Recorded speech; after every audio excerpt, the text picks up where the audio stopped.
La MNBF, c'est évidemment un vrai progrès. Quand on est isolé, on ne sait pas vraiment vers qui se tourner. En quelques clics, on peut trouver tout de suite la réponse à la question. La MNBF va nous permettre de réorienter des militaires. Ça vient en soutien, ça vient structurer l'information. C'est véritablement une grande avancée qui simplifie la vie. Je suis l'adjudant Michael et je suis chef de la cellule de tireurs embarqués MASA. J'ai été blessé par un engin explosif improvisé sur une mission où la France était engagée il y a quelques années.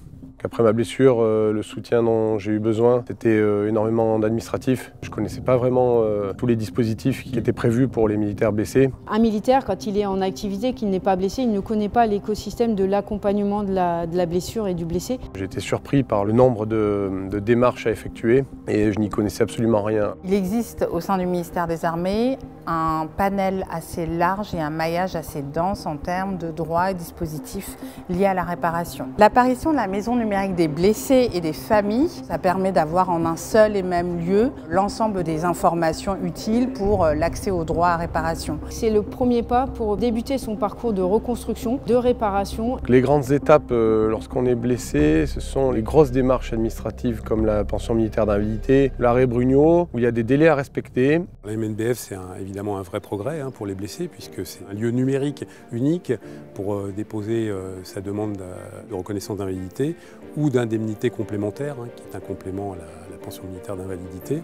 Mes attentes dans cette situation, c'était de la rapidité, de la dématérialisation et de la simplicité administrative. Il aura très peu de pièces justificatives à déposer lors de sa demande initiale. C'est la carte d'identité ou le livret de famille s'il a des enfants, un relevé d'identité bancaire, et qui permettront de lancer l'instruction de sa demande au niveau du SPRP. C'est important d'avoir un interlocuteur, quelqu'un qui vous connaisse, qui connaisse votre dossier. Les avancées permises par la MNBF, le lien direct avec le SPRP, donc par messagerie, qui permettra d'échanger avec l'instructeur pension, qui va prendre en compte son dossier, et il sera informé des différentes étapes d'avancée de son dossier par des notifications sur sa messagerie personnelle. Je me suis tourné vers différents interlocuteurs, des personnels du service de santé des armées. La cellule d'aide aux blessés m'a beaucoup aidé, et des personnels de mon unité, différentes associations de défense qui vous accompagnent aussi dans différents domaines juridiques, médicaux. La maison numérique des blessés lui permet d'avoir l'accès finalement aussi aux points de contact, aux différents acteurs qui peuvent le suivre, qui contacter, à quel moment, sur quel sujet.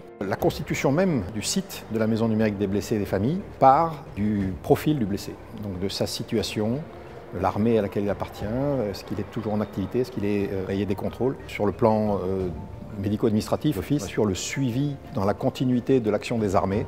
C'est extrêmement important de sentir qu'on a un homme, une femme en face qui peut ressentir des émotions, qui peut comprendre ce qu'on vit. La maison numérique des blessés ne remplace pas l'accompagnement social, humain. L'accompagnement d'un militaire blessé, ce n'est pas une juxtaposition de droits que vous venez d'ouvrir. Je pensais devoir quitter l'institution. Finalement, avec le temps, j'ai réussi à me soigner suffisamment pour retourner dans les forces. Donc forcément, les questionnements ont évolué dans différents spectres. J'avais envie de reprendre du service. Alors même si peu y croyaient, moi j'ai cru jusqu'au bout et pour le coup ça m'a donné raison. Aujourd'hui, au sein de l'institution, donc je suis chef d'une cellule de tireurs embarqués sur hélicoptère Fennec pour assurer une mission de police du ciel. La MNBF, elle permet d'avoir tous les outils à disposition au même endroit. On a d'abord des informations, des demandes en ligne, on a aussi accès à des interlocuteurs. La mise en place de la MNBF, elle permet donc de réduire les démarches des blessés, notamment s'agissant de la demande par voie dématérialisée. Le portail MNBF va permettre qu'il aille chercher les informations et ses interlocuteurs privilégiés. Ce que la MNBF apporte, c'est finalement que chaque blessé, par sa spécificité, va accéder plus rapidement à des informations à jour sur les droits et sur les accompagnements dont il peut bénéficier.